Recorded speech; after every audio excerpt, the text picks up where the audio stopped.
Beast Morphers has ended, and like, as happy as I am with the season, I'm so upset that it's over because I'm so scared we're not going to get another season like that. So even though we still do, I think, 2 more episodes, a Halloween episode and a Christmas episode, they're almost never part of the canon. Even though they always end up airing after the show is finished, they're always written to be like in the middle. So like villains will get defeated, but then they'll show up in the Christmas episodes, or like they'll lose their powers, but then in the Halloween and Christmas episodes they'll have them back. So I'm not going to count them. They could continue on with after the finale, and if so, I apologise and I'll give them more credit. But for now, we're just going to class episodes 1 of season 1 to episode 2 to episode 20 of season 2 as the full season. So this is just me giving my thoughts and an overview on Power Rangers Beast Morphers, both seasons 26 and season 27. Which, fun fact, if you Google what is America's like longest running TV shows, Power Rangers isn't credited at all. And like the second or third says something like 25 seasons, when Power Rangers is going into its 28th. Someone needs to get that sorted, because I'm not happy with it. So, season 1, we start off with Blaze, Roxy and Ravi becoming the first 3 Rangers. Blaze and Roxy end up getting evil robots of themselves, and it ends up becoming Devon, Zoe and Ravi as the main 3 Rangers. We also meet characters like Maya Daniels, who is Devon's father, and the Commander, who is Ravi's mother. Straight in the first episode, they acknowledge the past. We have Maya Daniels, he says a line like, "There's always been villains, from Rita Repulsa to Sledge and Galvanax." So, you know, from Mighty Morphin to Dino Charge and Ninja Steel. That's when she explains that with Morph X, which is that's what they do, and I should have mentioned that Morph X is basically they're harnessing power from the Morphin Grid and making like a power source out of the Morphin Grid called Morph X. They reference the past, but it definitely stays its own season for season 1. It needs to come off strong, and it needs to show that it can stand on its own without needing to go to past stuff.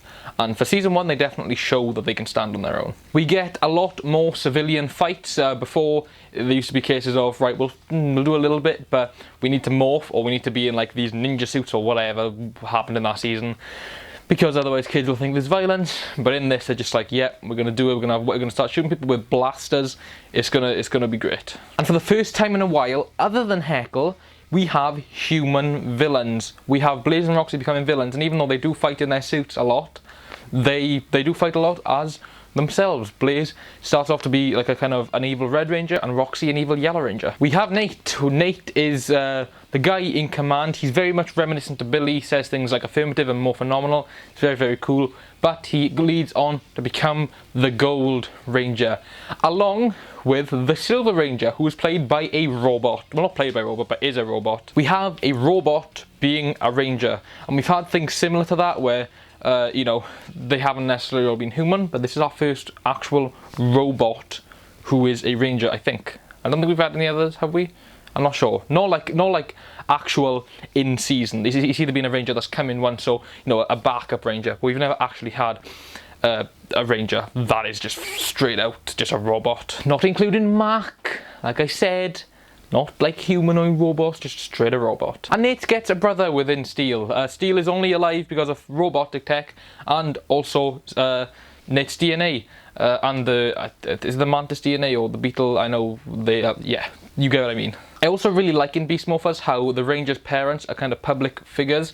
So Devon's father is obviously the mayor. Zoe's mother is a news reporter that, you know, even though it's kind of a, you know, a bigger than small town news reporter, but you know, everyone knows her. And obviously Ravi's mother is Grid Battle Force commander. We don't really get to know Nate's parents till later on, but they basically go all around the world helping people. They're like Power Rangers without actual suits. And we have Ben and Betty. Every season kind of has like kind of the Bulk and Skull figures, you know, that's pretty much they set in stone for that. But some are better than others, like Victor and Monty were just annoying. I absolutely hated them characters. Like, I know some people thought they were better things about Ninja Steel. There were things I liked about Ninja Steel, don't get me wrong, like I'm not a fan of the season. But Victor and Monty were just annoying. And Betty and Ben and Betty, even though they're clearly really quirky, there's like the quirky music that plays, they're not serious characters within. They're not by any means annoying, not to me anyway, and they do have, there is heart to the characters, they do make an effort, they do have a position in Grid Battle Force for a reason, and I'm so happy for that. I'm just like, Victor and Monty, take them away. absolutely no change in the season other than you don't have these two annoying characters who are meant to be the comic reliefs. Overall, season 1, it's still a kids show. It still has to be the Power Rangers kids show that everyone knows, but it's a lot more adventurous. It's not just, oh, let's be really flashy and bright and for kids. It still has heartfelt stories that have long-lasting effects. Like the whole thing with Aiden, I was like, damn, that's pretty cool. We then find out that Levi's Aiden, and I was like, I'm not a big fan of that, but okay. But then they're just like, yeah, we're just gonna keep calling you Levi from now on. Yeah, okay, that's fine. Never mention we're brothers again. That's fine. Our dads come back. Oh well, I haven't. We've spoke about our dads like twice since this the whole thing occurred. Yeah, so we're gonna care about this for a bit. We're gonna give him a hug. That'll be it. It sucked. Okay, and this had heart and reason, and they didn't set up for anything that they couldn't pay off. Season 2. Remember how I said that season 1 set itself up so that it didn't need to connect with other seasons to be a good season? Like Hasbro proved that they could make a good season on their own. They achieved that, okay, and we have their trust. So now with season 2, they were like, okay, we are bringing in the references. We are. If you even thought you could possibly forget about past seasons, you were wrong. Here's all of them. So in this season, episodes 1 to 8 is pretty much standard. There's not too much that goes on in terms of out-of-season connections, but still very, very good season. The discovery that Evox has returned is really cool. It's not just a throwaway line, it's not just a throwaway thing. Like, there's a big discovery, like Steel finds out, and then like when they find out he's back, you can feel real tension in the season. Also the return of Blaze and Roxy, but they're now different colour Robo Rangers. Blaze is now yellow and Roxy is now blue, which is really cool. Because obviously you must think, like, Ravi was like, their plan was to make him evil, so there was going to be 3. But, you know, obviously now Blaze has gone from red to yellow and Roxy's gone from yellow to blue, which I think is really cool. And that's the best way they could have done it, because now we get refreshing new looks with characters that we love anyway. I'm just going to say it, this is the best anniversary season we've had yet. And it isn't even an anniversary season. Like, yes, season 1 was 10 years since RPM, and this is very much like RPM, you know, with the Gold and Silver Rangers, with like the Animal Zords and stuff like that, and, you know, Grid Battle Force. But, you know, this isn't by any means an anniversary season, especially not season 2 of Beast Morphers. That doesn't, like, it falls 10 years from the year they didn't do Power Rangers, if you count that. But yeah, and this is why I say it's the best anniversary season, because Forever Red, amazing, okay, In Space, fantastic, but this doesn't just give us an episode. This doesn't just give us 2 episodes. This doesn't even give us 3 episodes. This gives us, from episode 8 to episode 14, building up a crossover. And then a few episodes, you know, going back. No episode is ever filler. It's always something driving towards the defeat of Evox. That's what they're trying to do. So it's never really a filler episode. It's always going towards it. But then, episode 19 and 20... straight back in with crossover, straight back in with out-of-season references. It is perfect. It's insane.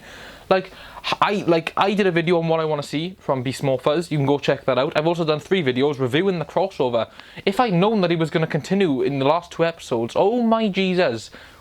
Wow. I'll have to be corrected if I'm wrong, I'm very sorry, but in either episode 8 or 9, we find out about the Power Rangers vault. And in this vault, there's weapons and morphers and suits and everything of past Rangers, even Rangers from different dimensions, Dino Charge, RPM, there's everything. We see Dino Blasters, we see Mystic Morphers, we see guns from Lightspeed Rescue, it's all there, and it's so cool. And they could have left us with that, and I would have felt, wow, that's a great tribute. In episode 8, we get Devon talking to Dr. K on, like, you know, not FaceTime, obviously, like Skype, but video chatting in order to kind of figure out how he can split his dad from Evox. Yeah, that's another thing I didn't even mention. His dad, like, Evox takes control of his dad's body, and basically everyone thinks that Maya Daniels is just Maya Daniels, but it's Evox, and he gets loads of intel from Grid Battle Force. Oh my wow, like, they done a tiny bit of that in Ninja Steel, but it sucked. So, like, they did it really well in this. In episode 10, we get one of those, I believe his name is Silverman. That could be far off, I'm not sure, I apologise. I'd just like to butt in really quickly. I don't know where I got the name Silverman from. I don't know whether I heard someone say that, but there's 2 things I have here. One is Retsu Ichiojoi? Ichioji? Not sure, sorry about the pronunciation. Who is from 1982. And then there's multiple iterations basically, and basically he plays this character called Space Sheriff Gavan, and there's also a version called Geki Jumonji, which is also Gavan, I think, but like he was an older character they brought back. I'm not sure. I don't know where I got Silverman from. That's who he is. Yeah, cool. In Japan, in Super Sentai, they do past team crossovers, but they also do crossovers with Kamen Rider. You know, we did a Master Rider crossover back in you know, 90s. But they do all the shows that the Toei own. They do crossovers with. Now, whenever they do that with Mighty Morphin season, you know, Power Ranger seasons, they always just cut out them crossovers because they're like, right, nobody's gonna know. In this, they kept the crossover and they called the guy Captain Chaku, and he's just a guy from outer space, and the guy's a cyborg, and like it's so good. And the fact that Hasbro are like, well, no, this character exists, like let's just utilize him, like that would be cool. And they do it, and he's trying to get back to his daughter. Now he's very much on the side of justice, so he'll do whatever he can to protect the world, but they're like, look bro, you want to see your daughter, we completely understand. You know, we're gonna use some human DNA, we're gonna turn you back to a full human, you can go back and be with your daughter. And it's perfect. I keep saying things are perfect, and like I feel like I'm using the word too much, but really, like it is just that good. So yeah, then in like episode 10 or 11 it might be, or 12, basically within that period, the Dino Rangers come back, okay? The Dino Rangers, rephrase, the Dino Charge Rangers, they come through a portal because basically Sledge and his team are, they're back. They've been reanimated by, well, not even reanimated because they never really, well, they did die, didn't they? Like, Sledge just keeps coming back, it's hard to keep track. But yeah, they're brought back by the villains of this current season. Schrozzle mainly with the reanimation gun that he's got from Rhyhorn. Oh god, I forget his name, but he's basically a Cockney villain, and like my favourite line in this season is just like, well, one of my favourites is just they'll blast him and they're like, oh, how did that not control him? He's like, oh, I got a thick skin in it, and it's just like the most random thing, but it's the first thing in Power Rangers that's like made me just audibly laugh. It was great, of course, along with, you know, the line that I even says to a cause about being a scruffy friend, but you know, that's in the other video, so you guys should go check that out. The main crossover happens, Jason returns, and like this is the thing, they only got Jason for one episode, they knew that, so I feel like that's why they give us so much in other episodes, just so that we're like, yeah, we were all hyped for Jason's return, it's only one episode, but they give us so much more. So like, even like, so like Jason returning was a nice candy bar, a nice little bit of sweetness to be like, yeah, you can have this. Oh, it's only one. All right then. Well, you can't necessarily have like a massive cake, but you know, we'll give you cream, we'll give you icing, we'll give you all of this. Take it, and like it's perfect, fantastic, immaculate. I gotta start using other words than perfect because it's probably gonna start getting boring if I keep using the same vocabulary. But that's just how I feel about this season. I feel like I gotta like, I'm giving it a lot of like great stuff. I feel like I do need to get a bit nitpicky. So I mean, like there are some filler episodes, but granted, like they never really stop pushing forward to the end goal. They never really filler, but they are there. And also there's sometimes character inconsistencies. Like for example, when Keeper tells Devon about the meteorite, he's like, nah bro, I don't believe you, I gotta go sort out my game tournament. So I feel like he that's not something he would do, but again, it's just nitpicks. Like the core motives always stay the same. Roxy's whole power hungry motives are absolutely great. When she like gets new DNA and gets even more powerful than new DNA and just keeps evolving until eventually it overpowers her. That is so perfect. Like Power Rangers have done things where it's like the monsters goes, oh no, this is too much power, I can't handle it, or something like that. But like we genuinely see her get like more and more power hungry, and she's like, yes, until eventually just overwhelms her body. And like that, like they do things that Power Rangers have been scared to do, just for the fact of them being, oh, that's too gritty, oh no, that's too this, that's too that. Beast Morphers is just like, no bro, it isn't, just take it, if you don't like it, don't watch. But they made a great season. I need to save this till the end. This is what made it for me, and there's a bit of a cherry on top I'm gonna get into, but this, okay, this is pretty much Chip Lynn's last season. His first ever core season that he worked on by himself was Dino Charge, and I thought that was a great season. Ninja Steel, horrific. This is very good, even though it's not Chiplin at the top again, necessarily, because Hasbro's working around it. Chiplin, he'd been working on Power Rangers for years, and one season he has worked on in particular is RPM. RPM was set to be the final season of Power Rangers, okay? The final season. So they defeated Venjix, and they put their morphers away. And right at the end of the season, we get a close-up on the morphers, and the morpher, it starts to light up a bit before the case closes. So it was kind of just, you know, you're not going to see anymore, but this, you know, what could happen, what could go on. This is where fans, you know, can kind of think what would happen in the future. 11 years later, Chiplin's just like, you know what, I was a part of this kind of false cliffhanger 11 years ago, let's finish it off. People always speculated, they were like, oh, there's an evil virus, they're just taking that from RPM. Yeah, they did, because that virus literally is Venjix. We find out that it was created because Nate was trying to use power from old morphers. Nothing worked until he used an RPM morpher. And then from that RPM morpher was remains of Venjix. Got into the system, got even more powerful, became Evox. But Evox is literally Venjix. He's not someone pretending to be Venjix, he's not part Venjix. He literally, by the end of the season, is like, listen, how you haven't understood this yet, I have no idea. But just think about how I was created. Are you really that stupid? I am Venjix. You've released me back into the world. This is your fault. And oh my Jesus, was that like the coolest thing that Power Rangers have done in I don't even know how long. Like, truly, like maybe Wild Force, Ninja Storm, like that was absolutely insane. Like, who would have thought that 11 years later that payoff for something that wasn't meant to go anywhere would have happened? Like, wow, that, yo. And this is what the little cherry on top for me, if that didn't make it the perfect season, Steel's death. Now I know Steel returns, but when was the last time we've had a Ranger death? I can answer that question for you. Kendrix in Lost Galaxy. So when? 1997? Is that correct? 1997.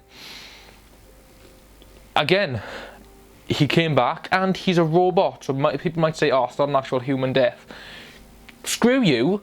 Steel is not only the best character in this entire season, not only does he have the most emotion built around him because he wants to be like an actual human, he is Nate's brother. Not only do we have Nate, who has lost a brother, but we had a Ranger who put his life on the line, lose, and die. I have chills. I have goosebumps currently. Like, that's... Like, even though they kept giving us the unexpected, that was truly the unexpected. They go back to Grid Battle Force and Devon picks up like a walkie-talkie basically that, you know, sends a message to the entirety of Grid Battle Force. Now, first of all, they're already evacuating the city. Evox has taken over all of the towers and sending all the power to the main tower. So Mayor Daniels, Grid Battle Force, they've already all gone live on TV and said, look, we need to evacuate the city, do it now. Zoe's mother has said, can I please take Zoe with me? I know she's only the janitor. And then the commander's like, okay, tell her basically. And Zoe reveals she's the Yellow Ranger to her mother. It is unbelievable, like the fact that they did this. But Devon goes on the like the Tannoid and said, today 5 Rangers went out to fight against Evox, and only 4 Rangers have returned. You all need to go, and the Rangers will stay and fight. Like, the stakes were high. A Ranger has died, okay? A Ranger has died. Like this season. And even though, again, I'll plug it, the 10 things I want to see in the crossover, even though the things I speculated about this season didn't all happen, the season just blew expectations out of the park. And yes, Steel does come back. So you would think the emotion now of him dying isn't as big. However, you do feel relieved that he's back. But the morphin grid is what brings him back and grants him the power of being a real boy. So he can be Nate's brother and he's an actual human. I didn't expect him to ever become a real human. I thought we were going to see like Steel, you know, maybe be the reason why more like human / robotic DNAs were going to emerge, so more people like that. But he just becomes a real boy, and it's like, you know, it sounds cliche, it sounds very, you know, stereotypical, but like that was so great. And we then cut a year into the future, and Skrozel had fled to the RPM galaxy. They find him and bring him back to Grid Battle Force. Who brings him back? None other than Ben, Betty, and Colonel Truman from RPM. He comes back to this season and basically thanks everyone at Grid Battle Force. He goes to thank the commander. Now obviously we are thinking Ravi's mother, but no, it's Devon. Devon is the commander at Grid Battle Force, and like, we got that hinted at, that he was going to become that, but he is, and that is great. Nate and Zoe are still working for Grid Battle Force. I think Nate is just doing his regular old stuff and Zoe's helping, I'm not too sure. But we see Ravi, he is painting a picture of him and Roxy, so I'm assuming they're like properly back together again. But also so is his mother, so she's a big part of his life now, but as a mother and not just his commander. We then see Steel, and he's fighting like all of these like really just tough Asian guys, and it looks so cool. But I'm like, oh my god, actual civilian on civilian fights, this hasn't happened in so long. We find out Steel is actually a movie star. Now, I believe we've had things of him saying before, like, wow, I'd like to be in a movie, or something like that. I could be completely wrong, could be thinking of a different season, but like that's really cool. They get called for an emergency in Grid Battle Force, so his stunt double needs to take over.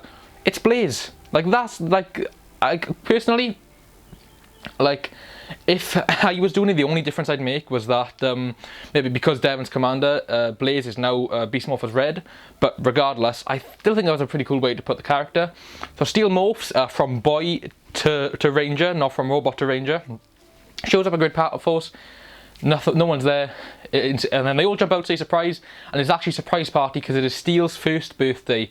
Now, personally, I would have said that his first birthday was him as a robot anyway, but his first birthday as him as a boy was that 1 year later, and like that was really touching. And so they have a party, they dance, and then the season ends. I've heard people saying I wish the season ended more heartfelt as opposed to them just dancing, but personally I couldn't have found a better way to end it. Like, literally, Steel, who has been wanting to be a real boy for so long, is finally a real boy. They're having a birthday party for him. He can actually eat cake, and you know, they've defeated Evox. They've done their big main battle. Obviously things will come in the future, but they've won. It's been a year and Steel is turning one, so it's just a perfect ending. I think they're all at ease, they're all having a great time. Obviously, you know, they found Skrozel, like, you know, they're still working on things, but the time they've spent together, the reason why they've been together, that, like, all of the hardship is over.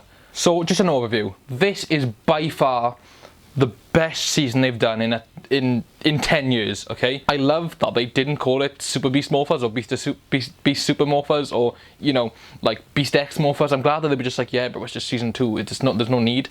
Like, great job, thank you, because the Super was just getting annoying. It finally broke the Nickelodeon mold. It went into topics that we haven't really seen. We couldn't get a kiss in, you know, we kind of had to cut that off because, you know, nowadays Nickelodeon, even though, like, I could have sworn that, like, iCarly and Victorious that I used to watch back in the day was just, like, filled with it, especially Drake and Josh. We just cut to Drake just going, I was going to say going down on a girl, making out with a girl, and, like, you know, just things like that. Like, I didn't realise it was a big problem, but apparently nowadays it is, so, yeah.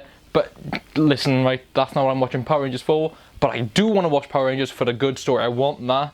and this season nailed it. Hasbro's left a fantastic example. We'll be very lucky to get another season like this, so I hope Hasbro keeps it up. I hope Dino Fury is just as good and any other future seasons, which very, very soon, I think even like next week, is my video on what I think they should do for the 2023 and 2024 seasons leading into 2025, which would have been SPD, so definitely stick around for that. So let's rank up the series. My favourite Ranger, definitely Steel. 100% Steel. My favourite non-Ranger, I can't pick one. It has to be two, Betty and Ben and Betty. It has to be Ben and Betty. They're great. Favourite villain, definitely Robo Roxy. I loved Blaze as well, but Robo Roxy, there's just something about her, especially because she had that connection with Ravi. Like there was that close connection with the team, and also just, you know, the whole power hungry arc, and just overall, I think the blue looked really cool as well. So definitely Robo Roxy is my favourite villain. Favourite Zord, the Beast Chopper Zord all the way. I loved Jax. I loved all of like the kind of Robo companions, but I thought Jax was really funny, and yeah. And my favourite suit is definitely the Beast X Blue. So the Blue Ranger suit to me looks sick anyway, but like when it's in Beast X mode, it's got the more armor, like to me that just looks dope. So Power Rangers Beast Morphers ranked. Where would I put it in all the seasons? I honestly don't know, because like everyone's always like, most people are like Mighty Morphin's the favorite, because you know that's everything else was based off Mighty Morphin. You know, that's what the mold was. You know, things you know, there was things that got better over time, things that got worse, but I don't know. So maybe I'll have to do a video where I just rank all of the seasons. Do you guys want to see that? Let me know. Thank you guys so much for watching this video. We post videos every Wednesday and Saturday at 6:30 PM BST, and just like this, if it calls for it, throughout the week. We recently released the video of us living at Casey Neistat for a week, if you want to go check that out. We have lots more Power Ranger content on the channel, reviews, theories and fan films, along with Marvel, DC, anything comic booky. See, I'm literally wearing a Flash shirt now. It's never ending. We are very close to 2,000 subscribers, so if any of you could help us out in getting there, we'd be very much appreciated, and there will be a giveaway at 2,000. Thank you guys so much for watching this video. I hope you enjoyed, and I will see you all very soon. Goodbye. Banging.